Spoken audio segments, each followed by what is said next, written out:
안녕하세요. 책한민국입니다. 오늘 소개할 책은 이어령의 말. 이 책은 고 이어령 박사님의 어록집입니다. 세상은 늘 죽을 만큼 괴로운 것들을 넘어서야만 새로운 세계를 보여줍니다. 그러니 지금 흐르는 눈물을 닦지 마세요. 마를 때까지 그냥 놔두세요. 눈물은 창피한 것이 아니라 자랑스러운 것입니다. 당신에게 눈물이 있다는 것은 영혼이 있다는 것, 사랑이 있다는 것, 누군가를 사랑하고 애타게 그리워한다는 것, 그리고 뉘우친다는 것. 내가 아니라 남을 위해서 흘리는 눈물은 비가 그치자 나타난 무지개처럼 아름다운 것입니다. 어느 곳에 돈이 떨어져 있다면 길이 멀어도 주우러 가면서 제 발밑에 있는 일거리는 발길로 차버리고 지나가는 사람이 있다. 눈을 뜨라. 행복의 열쇠는 어디에나 떨어져 있다. 세상엔 예금 통장 액수가 커져갈수록 행복도 커져간다고 믿는 사람이 많다. 그러나 그런 사람들도 행복을 캐비닛 속에 잠가둘 수 없다는 것쯤은 알고 있을 것이다.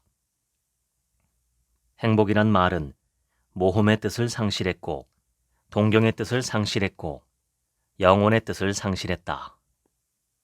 사람들은 가까운 곳에 행복만 찾아다니다가 행복이란 말까지 상실해 버린 것 같다. 도마뱀을 1000배로 확대시켰다고 해서 악어가 되는 것은 아니다. 저 갓난 아이를 10배로 확대시켰다고 해서 어른이 되는 것은 아니다. 지금의 재산을 배로 늘린다고 하여 행복이 배가 되는 것은 아니다. 가치와 비전을 갖고 일을 하면 아무리 천한 일이라 하더라도 그것은 활동이 된다. 즉, 행복에 대한 해답은 우리 스스로에게 있다. 여러분들은 눈사람을 만들던 사람들이다. 그 어린 시절에 더 따뜻한 목도리, 더 두꺼운 이불을 원한 사람들이 아니라 바깥으로 뛰어나가서 무언가를 스스로 만들었다.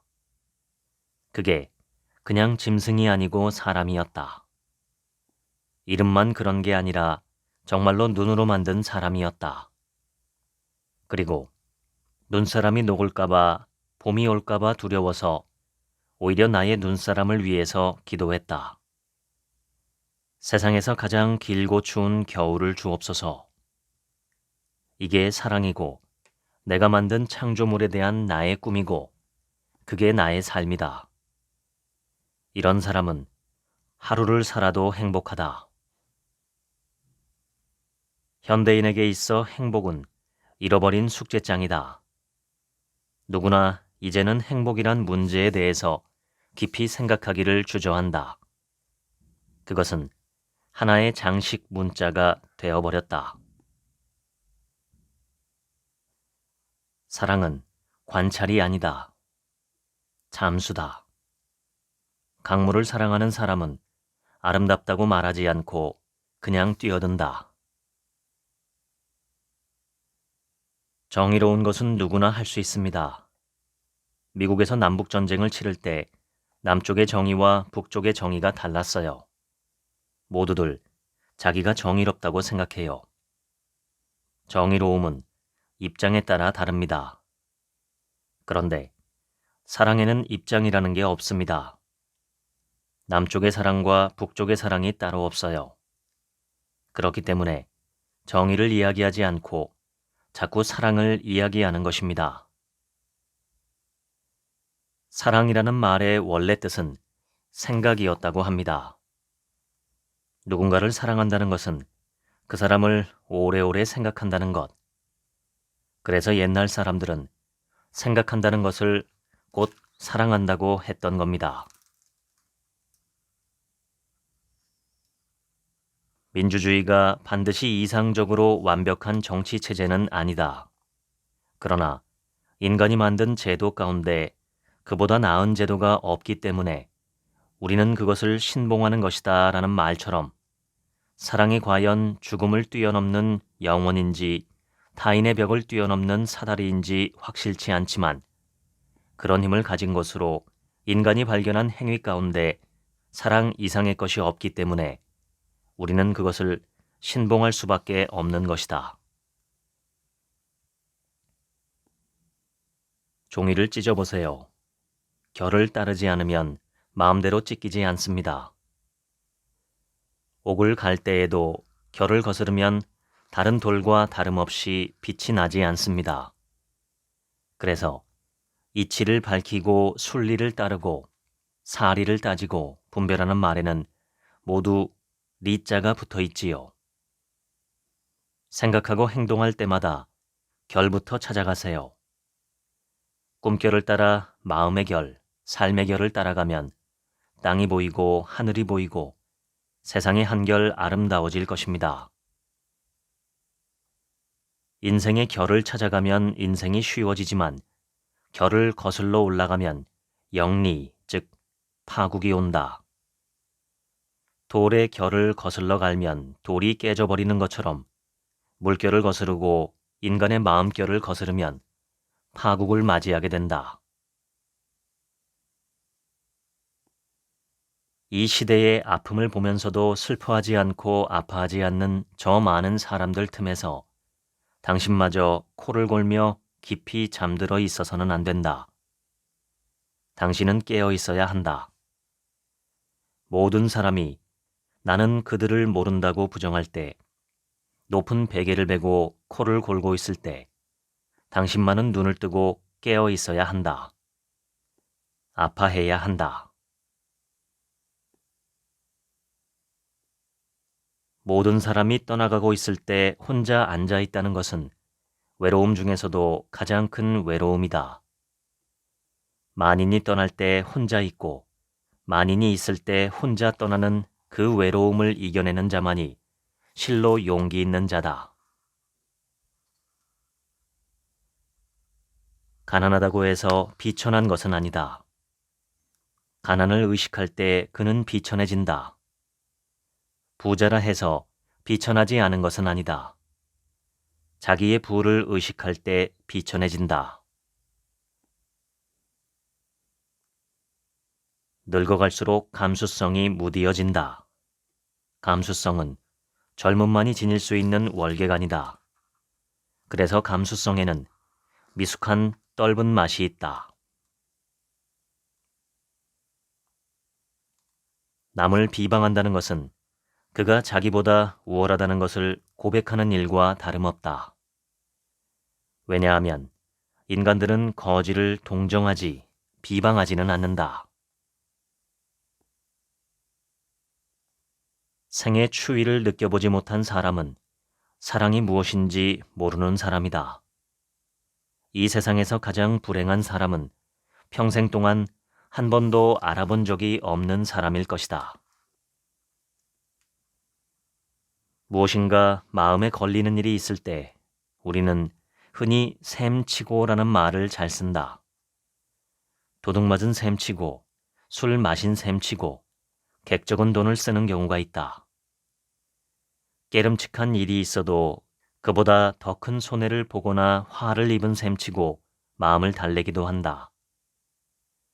불행 중 다행이라는 말도 근본적으로는 모든 것을 죽은 셈치고 생각하는 삶의 계산법인 것이다. 죽은 셈치면 어떤 불행한 일도 다행으로 보인다. 교통사고를 당해 팔다리가 없어져도 죽은 셈치면 눈물이 멎는다. 고통은 평소 귀중하게 보여졌던 것들이 실은 부질없는 것이며 부질없이 느꼈던 것들이 실은 무엇보다도 존귀한 것이었음을 알려준다. 그것은 일상적인 것과는 다른 생의 내용을 나직한 목소리로 속삭여주는 슬픈 하나의 송악이라고도 할 수 있다. 나는 최근에 불경을 많이 읽는데 불교에서 사고라고 합니다. 거기서 고는 산스크리트어로 고통이란 뜻이 아니라 인간의 의지로 할 수 없는 것을 말합니다. 생로병사가 거기 있죠. 인간의 의지로 자기 몸을 멋대로 할 수 없다는 거예요. 자기가 병 걸리고 안 걸리고를 마음대로 할 수 있어요? 늙는 걸 마음대로 할 수 있어요? 죽는 걸 마음대로 할 수 있어요? 그러면 자기 마음대로 할 수 없는 것을 그냥 마음대로 할 수 없는 걸로 받아들이면 뭐가 없겠어요? 고가 없죠. 마음대로 할 수 없는 걸 마음대로 하려고 할 때 고가 생기는 거예요. 신은 인간에게 권태를 주었다. 권태를 이기기 위해 인간은 놀이를 만들어야 한다. 이 세상엔 평생을 두고 공부를 해도 다 배우지 못할 많은 진리가 있다는 것을 알 때 인간은 겸손해진다. 시간을 낭비하지도 않고 또 자기 지식을 과신하지도 않는다. 애덤 스미스도 말하길 모든 것은 시장 원리에 맡겨두면 잘 돌아가지만 한 가지만큼은 곧 가족은 다르다고 했습니다. 욕망들이 보이지 않는 손을 통해 시장을 번성하게 하지만 시장 원리와 다른 게 하나 있으니 그게 가족의 원리라는 겁니다. 만약 어느 가정이 시장 원리대로만 움직이면 돈 못 버는 아버지는 쓸모없으니까 이혼당하고 내쫓기게 됩니다. 사랑이 없는 가정은 주식회사일 뿐이죠. 인간과 똑같이 생긴 크로마뇽인이나 네안데르탈인이 왜 사라졌는지 최근 밝혀졌는데 교육받을 기간이 없었기 때문이라고 합니다. 부모가 일찍 죽어 아이들이 어머니와 아버지의 행동을 학습하지 못한 겁니다. 학습해야 생존하는데 말이죠. 네안데르탈인처럼 오늘날 아이들이 부모에게 교육받지 못하면 인류의 자멸을 가져옵니다. 아무리 교육이 중요하다 해도 가족끼리 헤어지거나 가족이 붕괴돼서는 안 됩니다. 이 세상에 태어나서 맨 먼저 배우는 말이 맘마와 지지이다. 먹을 것을 줄 때에는 맘마라고 가르쳐주고 더러운 것을 먹으려고 하면 지지라고 말린다. 에덴 동산에도 선악과가 있었듯이 아무리 귀여운 아기라도 금지의 언어는 있어야 한다. 과장해서 말하자면 지지라는 말을 터득하고서야 비로소 사람이 되는 것이라고 할 수 있다. 가치의 판단, 질서와 규율, 욕망과 억제.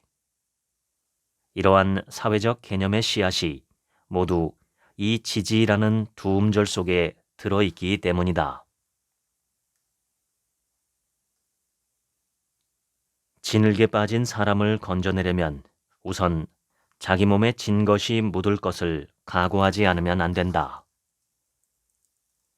인간들은 상처를 통해서만 서로를 이해할 수 있다. 예수가 인간과 결합된 것도 십자가에서 못 박힌 그 상처를 통해서였다. 평생을 두고 빌고 빌어도 다 이루지 못할 소망. 비록 그것이 이루어지지 않는 것이라 해도 그런 마음을 가지고 세상을 살아가는 사람은 복된 사람이다. 먹을 것, 입을 것, 잠자는 것까지 무인도의 로빈슨 크루소는 혼자 힘으로 다 했어요. 일기도 쓰고 성경도 읽고 우산 같은 물건도 만들었지요.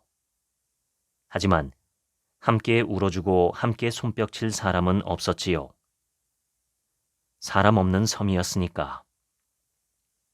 그런데 로빈슨 크루소가 무인도에 와서 제일 놀라고 무서워했던 것이 무엇인지 아십니까? 그것은 바로 해변 백사장 위에 찍힌 사람의 발자국이었지요. 무인도에서 제일 그리워했던 것이 사람이었는데 목마르게 찾던 것이 사람이었는데 막상 사람의 발자국을 발견했을 때 그는 호랑이를 만난 것보다 사자를 만난 것보다 더 두려워했습니다. 야만인은 사람을 잡아먹고 문명인은 사람을 노예로 만들어 팝니다. 그래서 사람이 제일 무서워하는 것이 사람. 그렇지요. 무인도가 따로 있습니까? 1,000만 명이 사는 도시라 할지라도 사람의 발자국을 두려워하는 것, 그것이 바로 무인도인 것입니다. 타인의 존재를 인식하는 순간부터 인간은 연기를 배운다. 대체 누가 배우의 운명에서 도피할 수 있을 것인가? 벽돌은 뚜렷한 한 가지 의미를 가지고 있다. 그것은 벽을 쌓기 위해서 거기 그렇게 있는 것이다. 용도가 분명하고 기능이 뚜렷한 것이기 때문에 그 투명한 의미 앞에서 우리는 아무것도 주저하거나 걱정할 필요가 없다. 그러나 자연 속의 돌멩이는 그렇지가 않다.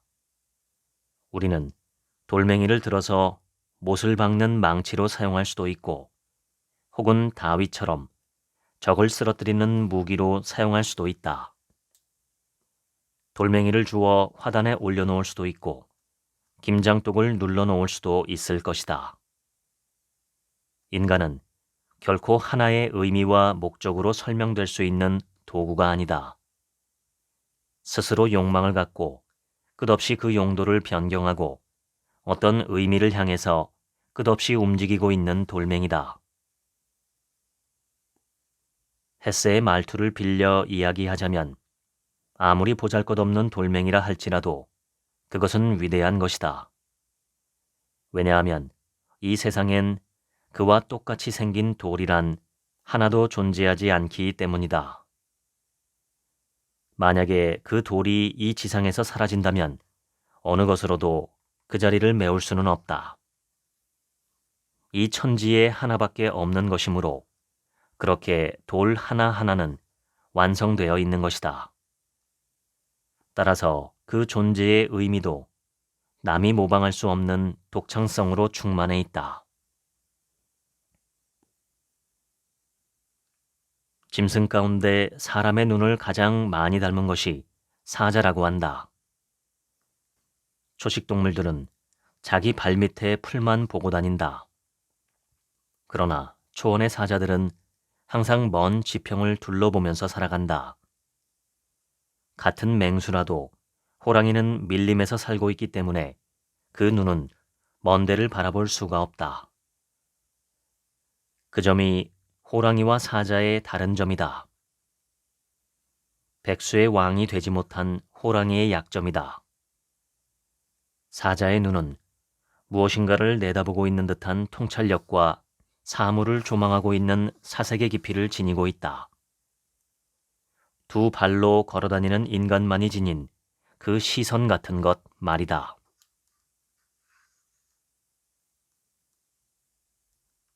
사람이 미완 상태의 불안한 존재라는 점은 우리의 일상 어법에도 고스란히 반영되어 있다. 가령, 너도 사람이야? 라고 할 때에는 반어법이다. 사람이 아니라는 말이다. 모양만 사람이지 사람이 갖춰야 할 인격, 품성을 가지고 있지 않다는 것이다. 이 경우 사람은 짐승에 가깝다. 또 실수를 저질렀을 때에는 나도 사람이야 라고 버럭 소리친다. 이때의 사람은 과시를 할 수 있는 중간적 존재로서의 인간을 나타낸다. 즉, 절대적인 능력과 불사의 신격, 그리고 동물과 같이 하위의 존재, 그 사이에 인간이 존재한다고 보는 것이다. 따지고 보면 이 세상에 놀부 아닌 사람이 없다. 심술이란 인간이 지니고 있는 하나의 속성이기도 하다. 어린아이들이 노는 것을 가만히 관찰해보라. 남이 애써 만든 물건을 부수고 그들은 손뼉을 친다. 면종 난 놈 쥐어박기, 눈 앓는 놈 고춧가루 넣기, 이 앓는 놈 뺨치기의 놀부의 행위는 성인의 악이 아니다. 차라리 초등학교 학생 같은 귀엽기까지 한 순진한 악행이라고 보는 편이 옳다. 인간은 무의식적으로 누구나 다 놀부인 것이다.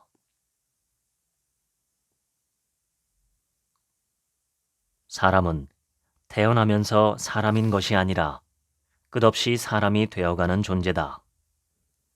한 발 한 발 걸어가는 그 모습은 바로 사람이라는 이 목표, 이상적인 인간상을 향해서 가는 형상이다. 그래서 겉만 사람, 생물학적으로만 사람이라고 지정하지 않는다. 인간은 완성체가 아니라 죽을 때까지 되어가는 과정의 존재, 즉 being인 것이 아니라 becoming이기도 하다.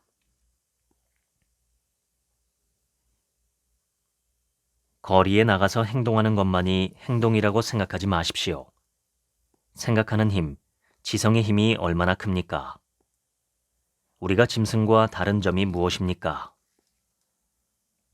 달릴 때 빠르기로 치면 인간보다 타조가 빠르고 힘의 세기로는 인간보다 사자가 더 강하지요. 인간이 강하다는 것은 생각할 수 있는 힘입니다. 이 생각하는 힘을 개발하자는 이야기입니다. 행동하지 않는다고 해서, 손에 망치를 들지 않는다고 해서, 고함치지 않는다고 해서 역사의 방관자라고 생각한다면 그 생각이야말로 폭력입니다. 천재가 아닌 사람은 없어요. 모든 사람은 천재로 태어나고 그 사람만이 할 수 있는 일이 있어요. 그런데 이 세상을 살다 보면 그 천재성을 남들이 덮어버려요. 공포든 즐거움이든 격한 감정은 다른 개인에게 전달되기 어렵다. 평범한 것만을 서로 이해할 수 있기 때문에 인간은 항상 평범한 것처럼 보인다. 아무것도 믿을 수 없게 된 이 사랑의 파산자들이 안전한 애정의 투자 대상으로 발견한 것, 그것이 바로 충견이다. 절대로 배신당할 염려가 없는 그 개에 대한 사랑이다. 인간 소외의 사회 속에서 유럽은 초라 하나마나 이 도그이즘으로 고독을 달래고 있는 것인지도 모른다. 재단에 꿇어 엎드려 사랑의 향불을 태우던 그들은 이제 그 고독한 정열을 개에게 쏟아붓고 있는 것이다. 기억은 술과도 같아서 시간 속에서 발효하고 변질된다. 기억이란 결국 시간이 낳은 또 하나의 사생아일 뿐이다. 기억의 무책임성처럼 유쾌한 것도 없다. 내가 어렸을 때 건넜던 도랑물은 아마존 유역의 그 강물보다도 더 넓고 신비해 보였다. 내 기억 속의 숲들은 오늘날 보는 그런 숲처럼 푸른색 일변도로 우거져 있지 않았다. 그것들은 유리로 만든 나무처럼 번뜩이고 마녀의 휘파람 소리 같은 이상한 소리로 서로 짓거리고 있었다. 지금 돌아가 보는 그런 고향은 아닌 것이다. 기억은 은행에 맡겨둔 예금액 같은 것이 아니다. 기억의 통장에 찍힌 낡은 문자들을 영원히 현찰로 바꾸지는 못할 것이다. 하나의 빛처럼 그것은 텅 빈 공간을 채우고 있을 뿐 존재하지도 않고 만질 수도 없으며 냄새를 맡을 수도 없으며 공작새처럼 가두어 둘 수도 없다. 그것은 가둘 수 없는 공작새이다. 프리즘의 날개를 가진 형태없는 새, 이 세상에서 가장 변덕맞은 새다. 기억은 단순히 사라져버린 시간을 저장하는 창고가 아니다. 그것은 포도주를 익히는 지하실의 어둠처럼 시간과 사건과 그리고 모든 의식을 발효시킨다. 그 속에서 기억의 포도알들은 일찍이 없었던 향내와 빛깔을 얻어내고 한 방울 한 방울에 여름 햇살과 들판의 그 사람들을 부활시킨다.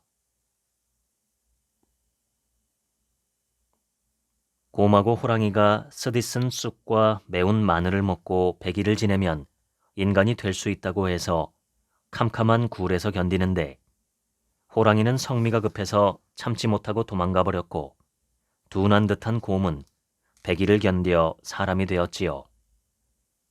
이 신화를 가만히 생각해 보면 짐승과 인간의 차이를 한마디로 참을성으로 본 거지요. 짐승은 본능대로 배고프면 울부짖고 졸리면 그 자리에서 쓰러져 자고 하는데 인간은 참을 줄 안다는 것입니다. 곰이 인간이 될 수 있었던 것은 바로 자기 자신을 자기가 견디면서 이길 줄 알았다는 것입니다. 인간관계는 부조리하다. 내가 잘해주려고 해도 어떤 때에는 상처를 주고 상처를 주려는 것이 오히려 그 사람을 잘되게 만들기도 한다.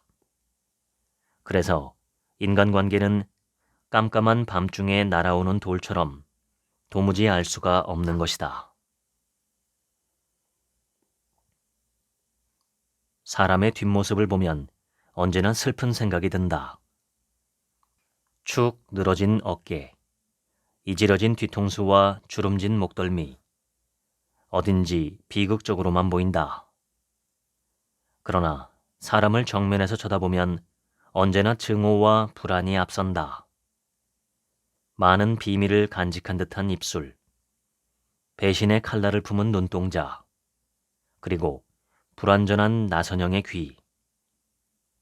사람을 정면에서 보면 무엇인가 도전의 감정을 일으키게 한다. 사람의 뒷모습에는 과거가 있고 그 정면에는 현재가 있다. 감상적인 과거와 불안한 현재가. 그리하여 언제부터인가 나는 뒷모습도 앞모습도 아닌 프로필, 즉 옆 얼굴을 좋아하는 습속을 가지게 되었다. 거기에서 나는 과거에서 미래로 향한 동적인 모습을 느꼈던 것이다. 거기에는 부정과 긍정이, 애상과 환희가 겹쳐져 있다. 아무리 미운 사람도 그의 프로필만은 사랑할 수 있을 것 같다. 아무리 가까운 사이라고 할지라도 생명의 차원에서는 남이 될 수밖에 없습니다. 아무리 사랑하는 사람이라도 숨이 넘어갈 때 내가 옆에서 무엇을 할 수 있습니까? 우두커니 바라볼 수밖에 없습니다. 그렇게 사랑하는데 저 사람이 숨 쉬는 게 내가 숨 쉬는 것 같고 저 사람이 웃는 것도 내가 웃는 것 같은데 감기만 걸려도 내가 대신 아파해 줄 수 없다는 것을 알게 됩니다. 그의 기침을 대신해 줄 수가 없거든요. 민족이든 국가든 가족이든 마지막에 남는 것은 그저 외톨이인 나, 싱글, 단수란 말입니다. 형제는 인간관계를 형성하는 가장 기초적인 단위라고 볼 수가 있다. 그렇기 때문에 인류의 사랑이나 불화를 옛사람들은 형제 간의 우애와 갈등으로 비유하는 일이 많았다. 코로나 이후 사회적 거리두기를 하잖아. 거리두기를 하면서 우리는 평소 잊고 있던 거리를 자각하기 시작했지. 나와 타인과의 거리, 개인과 집단과의 거리, 국민과 국가와의 거리, 자국과 타국과의 거리, 생과 사의 거리, 디지털과 아날로그의 거리 같은 모든 타자와의 거리를 발견한 것이지. 타인과 영원히 같이 걸을 수 있는 길이란 없다. 혼자 걸어야 하는 길, 미아처럼 울면서 혼자서 찾아다니는 길, 그것이 바로 고독한 인간의 자아일는지도 모른다. 인간은 가장 불완전한 동물이다. 인간에게는 독수리의 날개도 없으며 사자의 강한 힘과 이빨도 없다. 심지어 고양이만한 날카로운 발톱도 없고 타조처럼 뛸 수 있는 긴 다리도 없다. 추위 앞에서는 따뜻한 털을 가진 앙고라 토끼만도 못한 것이 바로 인간이다. 그러나 이런 결핍과 불완전성이 있기 때문에 인간은 끊임없이 무엇인가를 만들어내고 보완하는 기술과 문명을 만들어내는 존재가 된 것이라고 할 수 있다. 어떤 사람은 칼로 사과를 깎아먹는가 하면 또 어떤 사람은 칼로 사람을 찔러 죽이기도 한다.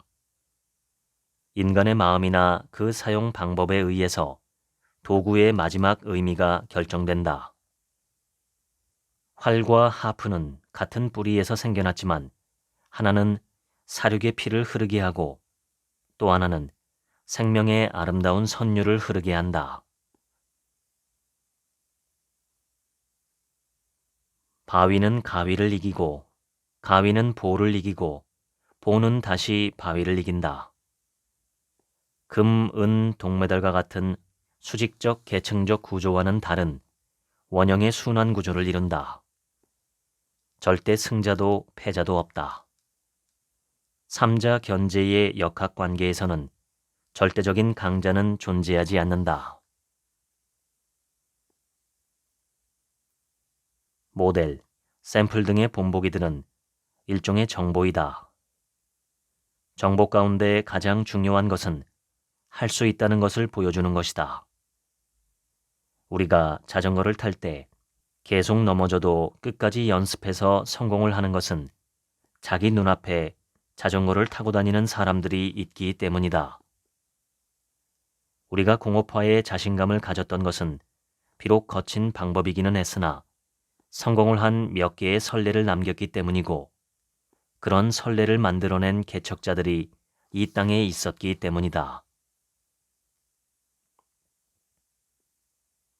자유를 방종으로 착각하듯이 평등을 무등, 무서열로 오인하기 쉽다. 뱀의 머리가 강을 건너야만 꼬리도 따라서 강을 건넌다. 머리와 꼬리가 강 한복판에서 서로 물고 늘어지면 그 자리에서 맴돌게 마련이다. 그것은 평등도 상생도 아닌 공멸일 뿐이다.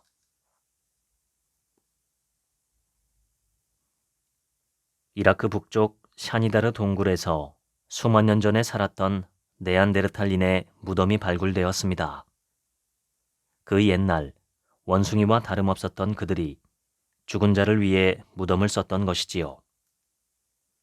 그런데 더욱 놀라운 점은 그 무덤 속에서 꽃가루가 나왔다는 것입니다.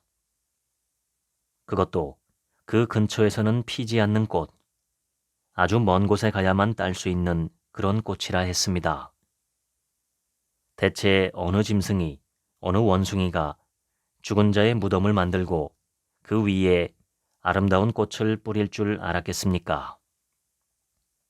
이것이 바로 인간과 원숭이의 차이입니다. 꽃을 아는 원숭이가, 슬픔과 기쁨을 꽃으로 노래할 줄 아는 원숭이가 인간이 된 것이지요. 황홀한 눈으로 꽃을 바라보았을 때, 그 향기로 숨을 쉬었을 때, 비로소 그 짐승의 가슴에는 인간의 피가 흘렀던 것입니다.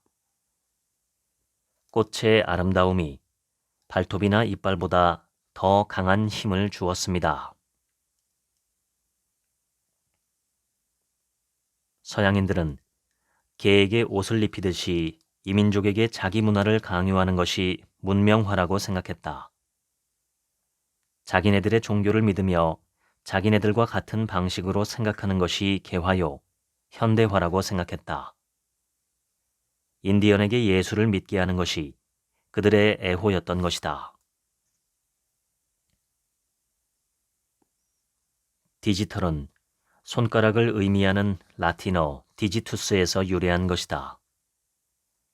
가위바위보를 의미했던 디지티스와 어원이 같다. 과학의 여왕이라고 일컬어지는 수학을 탄생시킨 것은 인간의 손가락이었다. 각각 5손가락을 가진 양손으로 수를 셈으로써 숫자가 지배하는 엄밀하고 객관적인 냉정한 세계를 구축했다. 숫자는 비교의식이라는 것과 축적이라는 것을 동시에 가르쳐준다. 숫자는 많은 비극의 씨앗을 잉태하고 있다. 숫자는 분쟁을 낳는다. 인간은 양이 아니라 질의 세계까지도 숫자로 나타내려 한다. 인간의 기능까지도 IQ라는 숫자로 측정해내고 있다. 통계나 퍼센티지로 저울질하는 인간의 마음은 고깃간의 쇠고기처럼 저울대 위에 오르고 있는 것이다. 사물을 셀 때 우리는 그 사물의 본질을 보지 않는다. 다만 그 개수만을 본다.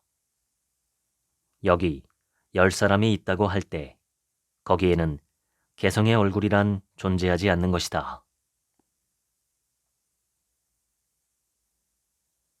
아무리 못나고 힘이 없어도 한 사람 한 사람은 모두 자기 몸의 주인이다. 그것이 바로 주체라는 것이다.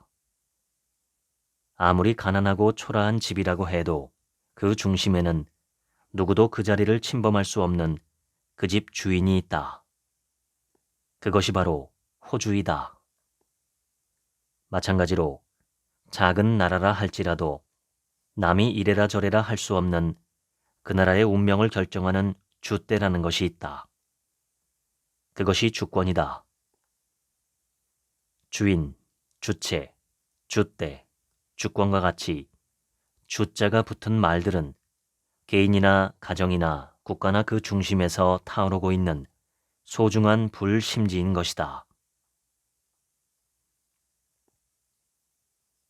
산업시대를 대표하는 자동차와 정보 문명을 상징하는 휴대전화를 비교해보면 우리도 모르는 사이에 도구에서 신체로, 소유에서 접속으로, 실체에서 관계로, 사물에서 마음으로 세상의 가치와 기능의 축이 이동 중이라는 사실을 실감할 수 있다. 경쟁의 세계에는 단 2마디 말밖에는 없다. 이기느냐 지느냐. 유목민들은 양떼를 몰며 풀을 쫓아 늘 밖으로 나간다. 페니키아나 바이킹 같은 해양 민족들은 늘 바다로 배를 타고 나가야 살 수 있다. 이를테면 산다는 것이 곧 이별이고 이별이 있어야 먹을 것이 생기는 전통 때문에 그것을 그렇게 두려워하지 않았다. 그런데 농경민은 밭이나 논에 곡식을 심고 그것이 영글 때까지 떠나서는 안 된다. 그러니까 이별한다는 것은 죽음이다. 떠나 산다는 훈련이 되어 있지 못한 것이다. 역사적 현실로 볼 때 목적이 수단을 지배한 일보다는 거꾸로 수단이 목적을 결정짓는 일이 허다했음을 우리는 보아왔다. 나쁜 수단을 사용하면 그 목적 자체도 변질돼버리고 만다는 이야기다. 수단은 목적을 상실케 한다. 어떤 전쟁치고 그 목적이 나빴던 때는 없다. 살생이 목적이 아니라 평화가 목적이라고 한다. 그들은 인간의 자유와 사랑을 지키기 위해서 총검을 들어야 한다고 생각했다.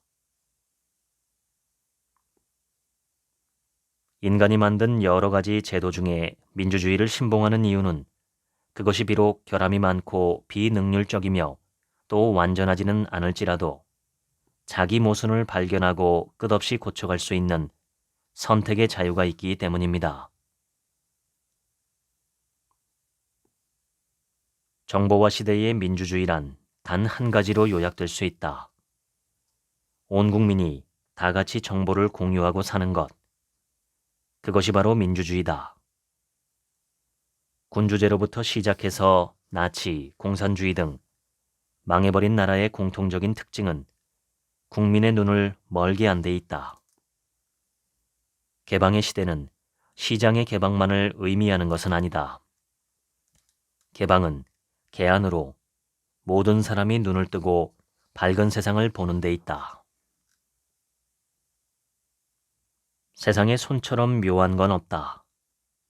짐승에 있어서는 앞발이지만 인간은 직립동물이라 그만 이 앞발이 손이 된 것이다.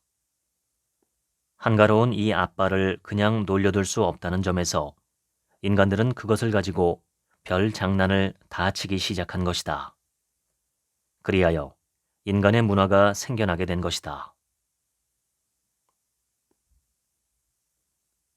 꼬부랑 고갯길은 나무꾼이 만든 게 아니다. 가장 먼저 다람쥐 같은 작은 짐승들이 나무와 나무 사이를 지나고 토끼가 바위와 바위 사이를 지나간 흔적이다. 작은 짐승, 큰 짐승들이 다닌 발자국 따라 오솔길 하나가 생긴 것이다. 오솔길이 열리고 노루나 사슴이 샘물 찾아온 발굽이 그것을 다져준다. 바위가 있으면 피하고 웅덩이가 있으면 돌아가고 골짜기가 있으면 넘어간다. 생물들이 만든 생명의 곡선들이다. 피하고 돌아가고 그 발자국을 따라 꼬불꼬불한 꼬불한 길을 낳은 길. 그와 정반대되는 것이 로마 가도요, 나폴레옹의 길이요, 히틀러의 아우토반, 그리고 미국의 대평원을 가로지르는 하이웨이 시스템이다. 니체가 그걸 알았나 보다. 영혼의 오솔길은 굽어 있다라고 말한 걸 보니 말이다. 서구의 문명은 자연의 곡선을 기계적인 직선으로 바꿔놓은 작업이라고 할 수 있다. 구부러진 길을 바로 펴서 그들은 아우토반 같은 고속도로를 만들었고 그것도 부족해서 결국은 무한한 직선으로 달릴 수 있는 비행기에 의존했다. 비행기야말로 곡선에 대한 직선의 승리다. 아무리 터널을 뚫고 아무리 교량을 놓아도 길은 그냥 직선일 수만은 없다. 대자연의 곡선은 끝내 그것을 가로막는다. 얼핏 보면 문명은 일단 혼란부터 부르는 것처럼 보이죠. 예를 들어 산업사회에 철도가 놓였죠. 근데 말 타고 잽싸게 내달리는 열차 갱이 느려 터진 열차에 올라타 손님들 지갑을 싹 털어갔죠. 그렇다고 다시 역마차를 탑니까? 아니죠. 열차 갱은 열차를 더 빨리 가게 만들었어요. 모든 것이 노이즈가 있기에 발전하는 겁니다. 그리스어로 진실의 반대말은 허위나 거짓이 아닌 망각이에요. 거짓된 것은 망각 속에 다 묻히니 살아남는 기억만 진실한 것이란 뜻이지. 점쟁이나 예언자 가운데 눈먼 소경들이 많다. 눈이 멀었기 때문에 남이 보지 못하는 것을 더 잘 볼 수가 있다. 그래서 눈을 감아라. 그러면 그대는 보게 되리라 라는 격언도 생겨나게 된다. 망각은 죽음보다 더 무서운 것입니다. 한 개인만이 아니라 사람들이 모여 사는 하나의 공동체가 자기네들이 살아온 역사를 망각한다면 그 집단은 무너지고 말 것입니다. 기억을 새겨두고 저장해두지 않으면 그 역사는 죽고 그 사회는 시들고 맙니다. 북은 속이 비어있기 때문에 울린다. 인생은 허무하기에 도리어 힘차게 울릴 때가 있다. 북소리는 심장의 고동소리와 가장 닮았다. 그러므로 북을 두드리면 생명이 약동한다. 어째서 인간들이 전쟁터에서 북을 울렸는지를 생각해보라. 비석에 쓰인 글자를 지우는 것은 비바람이 아니라 망각을 잘하는 인간들의 마음이다. 비석은 썩지 않는 시체이다. 본 적이 있는가? 심심할 때 아이들이 이따금 허리를 굽혀 가랑이 사이로 풍경을 바라보는 것을, 혹은 철봉대 위에 박쥐처럼 거꾸로 매달려 세상을 바라본다.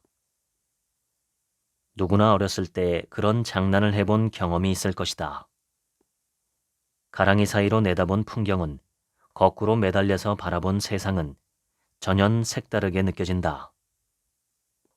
세상은 더욱 아득하게 보이며 사물들의 윤곽은 지금껏 바라보던 그것보다 훨씬 아름답고 신선하고 뚜렷하게 보인다.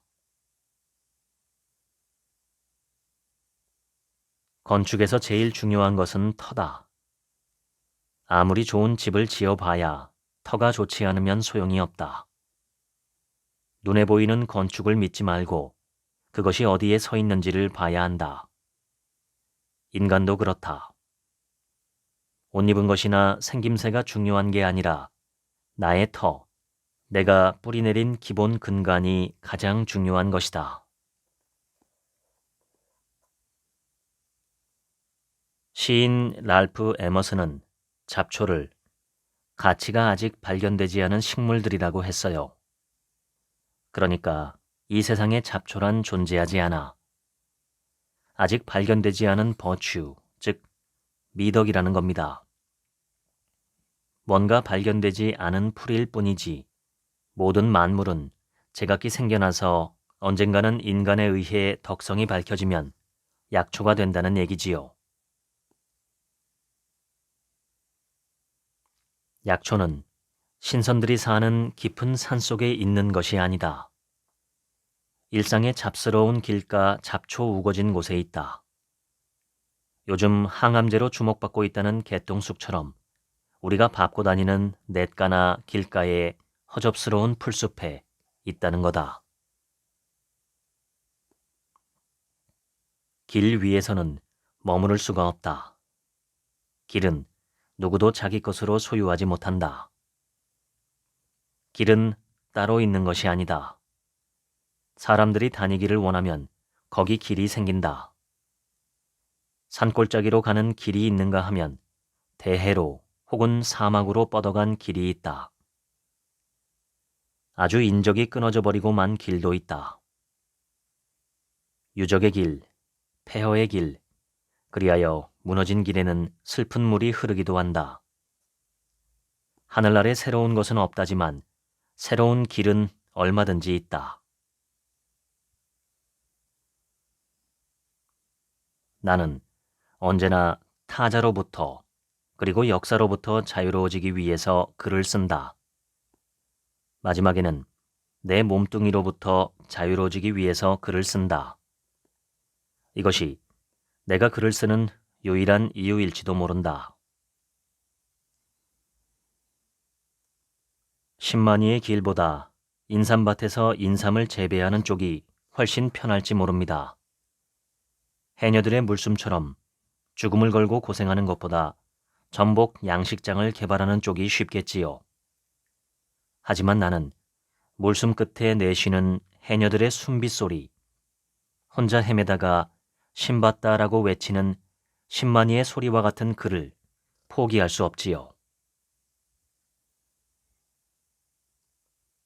우리나라뿐만 아니라 어느 나라에서든 소설은 서민들의 편이었고 머슴방이나 목로주점이나 여자들의 방에서 말하자면 천한 자리에서 피어난 야생화 같은 것이었다. 소설 발생의 당초에 프랑스 할리모는 시나 비극에 대해서는 많은 관심과 비평과 연구를 했었지만 소설은 무지한 천민들의 소일거리라 하여 거들떠보지 않았고 소설가를 그 회원으로 천거하지도 않았다. 그러나 브르느레트의 말대로 신분이 높은 귀족과 풍부한 학식을 가진 학자들이 소설을 멸시하고 돌아보지 않았던 것은 오히려 소설 문학의 발전을 위해서는 불행이 아니라 다행한 일이라고 말할 수 있다. 검열이 없는 나라는 없어요. 이솝 시절에도 검열은 있었어요.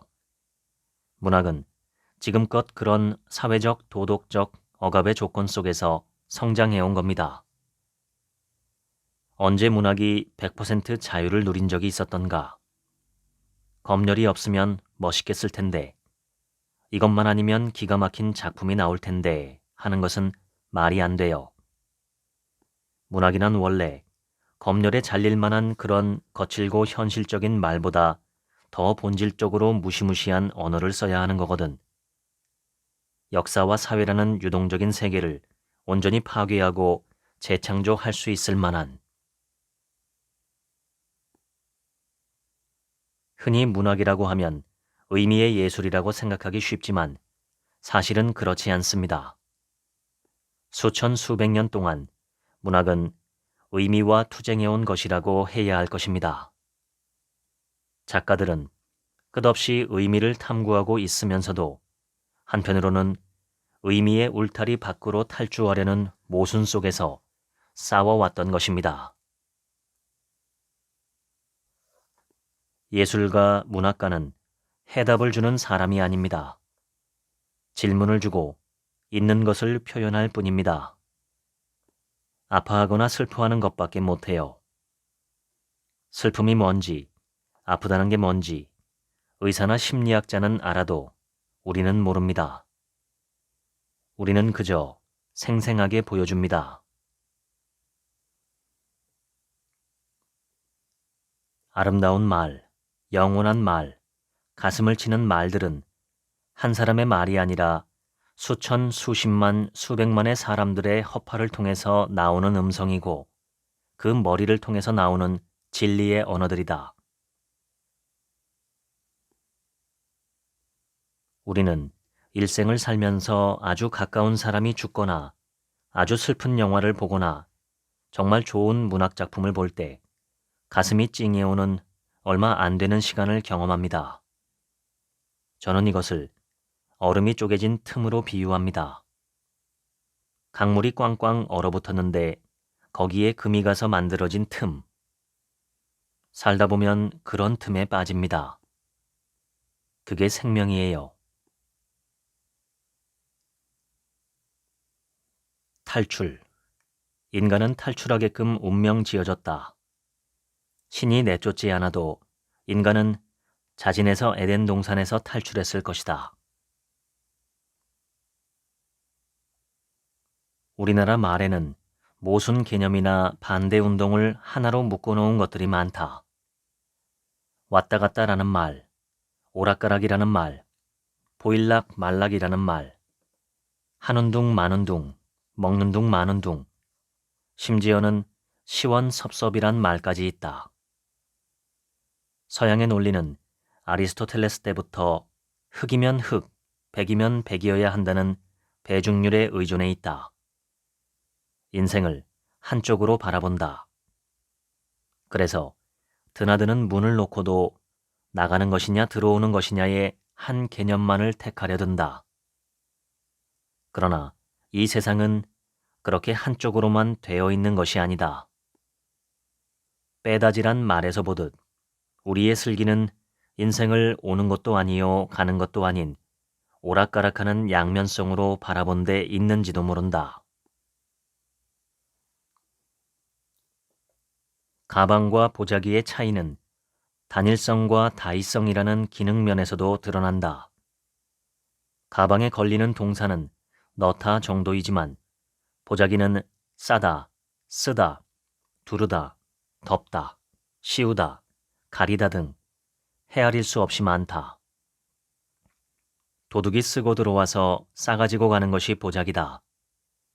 그러다가 철조망에 긁혀 피가 흐르면 이번엔 그것을 끌러 매면 되는 것이다. 복면도 되고 가방도 되고 붕대도 된다. 만약 모든 도구, 모든 시설이 가방이 아니라 보자기처럼 디자인되어 유무상통의 철학을 담게 된다면 앞으로 인류 문명은 좀 더 인간적이고 좀 더 편하지 않겠는가? 보자기에는 탈근대화의 발상이 숨어 있다. 중세 천년은 인간이 웃음을 잃어버린 시기다. 경건한 승려들은 웃지 않는다. 권위에 둘러싸여 있는 왕은 웃지 않는다.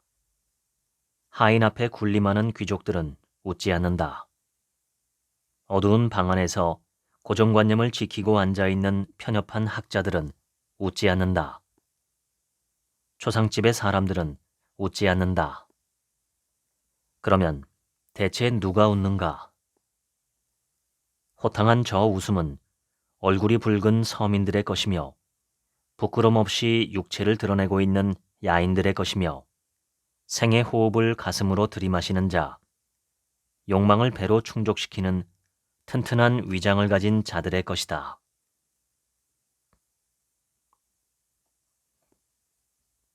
까다롭게 치수를 재고 계산에 의지하지 않아도 불편 없이 생활할 수 있도록 만들어진 것이 한복 바지와 옷걸음의 적당주의 의상 디자인이다. 심하게는 앞이나 뒤 어느 쪽으로 입어도 상관없는 것이 한복 바지이다. 괜찮다라는 말은 관계하지 아니하다가 준 말이다. 한국인은 서로 관계하지 않는 무관계의 철학으로 세상을 살아가려고 했기 때문에 관계하지 않는 것이 곧 좋은 것이라는 의미가 생겨난 것이다. 한국에서의 위선은 개인의 인격적 문제가 아니라 사회적인 특수성으로까지 발전된 감이 없지 않다. 유교가 단순한 형식 윤리로서 팽배해 있던 조선 사회는 차치한다 하더라도 오늘날의 한국 사회의 상황을 보면 완전히 겉과 속이 다른 이중 구조 속에서 아무렇지도 않게 사람들이 살아가고 있음을 발견하게 된다. 왜 이렇게 되었을까? 우리는 그만큼 윤리적인 것을 엄격히 다루었고 인간으로서는 지킬 수 없을 만큼 현실성이 희박한 이상적인 경지에 윤리의 척도를 두었기 때문이다. 부모가 죽어도 자연 발생적인 울음보다 곡이라고 하는 형식적 울음을 만들어내었다. 결국 극단화된 윤리를 줬다 보니 현실은 현실대로, 윤리는 윤리대로 분열되어 버린 이중성이 생겨날 수밖에 없었던 것이다. 한국인은 자신의 몸을 칼이 아니라 검은고와 같은 것으로 생각하고 있다. 검은고는 칼과는 반대로 쓰지 않을 때는 그 줄을 풀어주지 않으면 안 된다. 팽팽한 채로 놔두면 끊어져 버리고 만다. 그렇기 때문에 한국인의 교훈은 항상 몸을 풀어 줄이 끊어지지 않도록 하듯이 화가 나면 화풀이를, 시름이 있으면 시름풀이를 하는 데 있었다. 우리말에 버려두라는 말이 있지. 버리는 것과 두는 것의 중간이야. 그런데 버려두면 김치는 묵은지가 되고 누룽지는 숭늉이 되잖아. 버리지 말고 버려두면 부풀고 발효가 되고 생명의 흐름대로 순리에 맞게 생명 자본으로 가게 된다네. 그게 살아있는 것들의 힘이야. 버리는 건 쓸모없다고 부정하는 거잖아. 버려두는 건 그 흐름대로 그냥 두는 거야.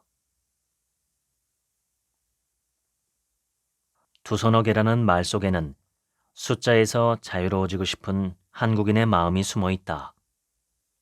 정의나 사랑이나 인생은 언제나 컴퓨터가 무력해지는 두서너 개의 수치, 어렴풋한 그 안개 속에서 자라난다는 것을 알고 있기 때문이다.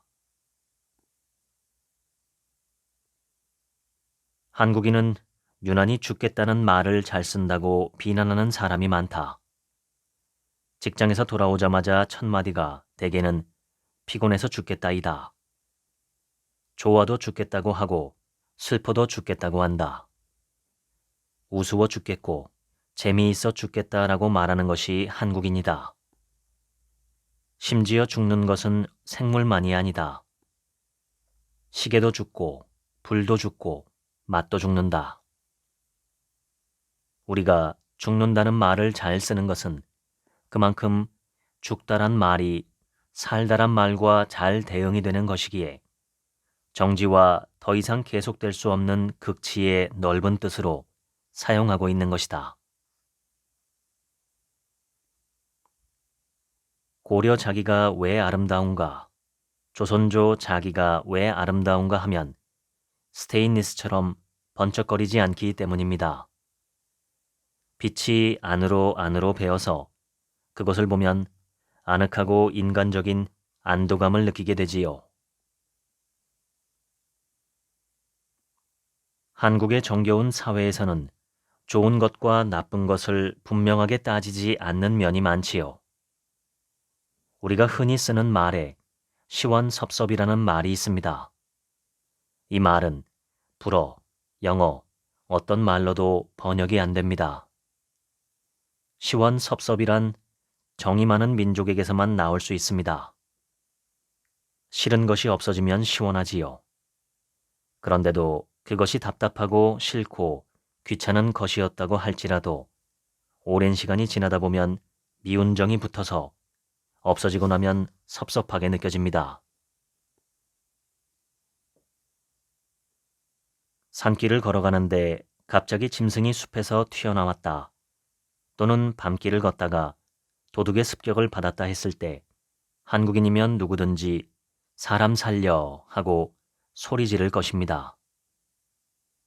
내가 늘 이상하게 생각하는 것은 그 경황이 없는 절박한 상황에서 나 살려 하지 않고 사람 살려라고 한다는 것입니다. 그 극한 상황에서 자기도 모르게 믿고 있었던 것은 자기가 아니고 사람이었던 것입니다. 이것은 사람에 대한 믿음, 사람은 꼭 살려 주어야만 하는 존재이기 때문에 그냥 못 본 채 하고 지나가지 않을 것이라는 상대방에 대한 믿음을 엿볼 수 있습니다.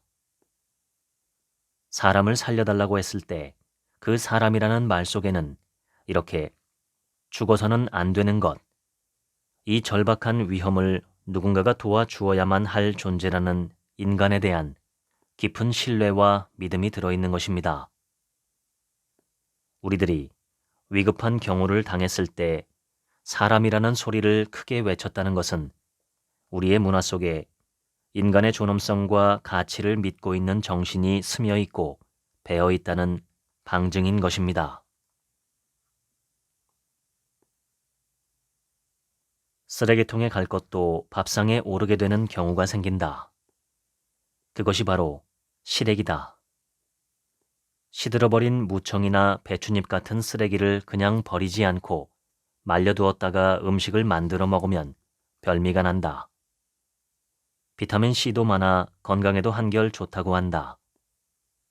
궁에서만이 아니었다. 값어치가 없다고 생각한 것에서 오히려 새롭고 귀중한 가치를 끌어내는 것이 한국 문화의 한 원형이기도 한 것이다. 아무리 언어가 풍부한 나라라 할지라도 쓰고, 씁쓸하고, 쓰디쓰고, 또 달고, 들큼하고, 달콤하고, 달짝지근하고를 구별할 영광을 누리지 못한다. 오직 우리만이 그 복잡한 혓바닥의 미각을 언어로 가려 나타낼 뿐이다. 먹는다는 말부터가 얼마나 다양하게 쓰이는 것일까? 나이도 먹고, 더위도 먹고, 공금도 먹으며 심지어는 욕까지도 먹는다고 한다. 사람의 성격을 평가하는데도 싱거운 놈, 짠 놈, 매운 놈이라고 한다. 외국인이 들으면 식인종이라고 의심할지도 모를 일이다. 보자기처럼 한국의 음식은 모든 것을 하나로 싼다. 한국 고유의 음식 가운데 하나인 쌈이 바로 그런 것이다. 김이든 상추든 평면성과 넓이를 가진 것이라면 그것을 펴고 온갖 재료를 쌓아 통째로 입안에 넣는다. 포크와 나이프로 음식을 썰어 먹는 식사법이 배제적인 것이라고 한다면 모든 음식을 한데 싸서 통째로 입안에 넣는 것은 포함적인 식사법이라고 할 수 있다. 빈칸이 있어야 독자를 끌어들이는 힘이 생겨요. 빈칸 없이 정확하게 말하면 끌어들이는 힘을 못 가져요. 사용 설명서나 안내문을 봐요. 상상력이 비집고 들어갈 틈이 없지. 상상력 가운데 가장 중요한 것은 반대의 것을 결합하는 능력이다. 창조력을 끌어내려면 외부로부터 무지막지한 자극을 받아야 되는데, 즉 침략을 받거나 떠돌아다니거나 많은 시련을 겪어야 창조력이 생기는데, 유태인들은 전 세계에 퍼져 있으면서 나라도 없이 떠돌아다닌 사람들이지요. 유태인들은 어디 가든지 학대를 받았는데 그 학대 받았던 것을 들자면 한국인이 유태인들보다 별로 뒤질 것이 없지요. 그러니까 창조라고 하는 것은 학대와 같은 인종차별 때문에 오는 여러 가지 서름이라든지 한이 많은 곳에서 외부로부터의 엄청난 자극에 의해서 나오는 것이지, 편안한 곳에서는 절대 창조가 나오지 않습니다. 서투른 음악이 때로는 명연주보다도 감명을 줄 때가 있다. 잘 정리된 철학자의 인생론보다도 철없는 아이의 질문이 진리에 한층 더 가까울 때가 있다. 질문하라. 모든 사람이 응답을 하는 것이 아니라 질문을 하는 길로 가면 지적 호기심 속에서 많은 것을 발견하게 될 것이다. 대답은 바깥에 있는 것이 아니다. 자기 가슴 속에 싹 트는 의문, 질문, 여기서 해답이 생겨나는 것이다. 감동, 느낄 감, 움직일 동. 느껴야 움직인다. 풀을 움직이게 하라. 나무를 움직이게 하라. 사람을 움직이게 하라. 모든 움직임은 느낌에서 온다. 꽃들은 봄이 되면 서로 앞다투어 핀다. 지금으로 치면 예언자가 아니라 시세에 편승하는 자들이고, 복숭아꽃, 살구꽃, 아기 진달래 같은 것이다. 전부 시류에 편승하는 것이다. 봄이 되니까 그저 서로 내가 잘났다라며 시끄럽게 핀다. 그런데 매화는 가장 추울 때, 누구도 봄이 온다고 생각하지 않았을 때 홀로 피면서 얘들아, 앞으로 봄이 온다라고 예언자적인 모습을 보이는 꽃이다. 이게 지식인이고 지성인이다. 지금 눈앞에서 봄을 누리는 자가 아니라 봄을 예고하고 봄의 뜻을 먼저 전해주는 사람이 바로 지식인인 것이다. 지금까지 이어령의 말 읽어드렸습니다. 오늘은 하루치 생각이 없습니다. 다음 달인 4월 13일 일요일 오후 1시에 서울교대에서 저와 제 명상 선생님이 진행하는 공개 강의가 있습니다. 이 영상 설명란의 더보기 버튼을 누르시면 신청 링크가 있으니 많은 참여 부탁드립니다. 들어주셔서 감사합니다.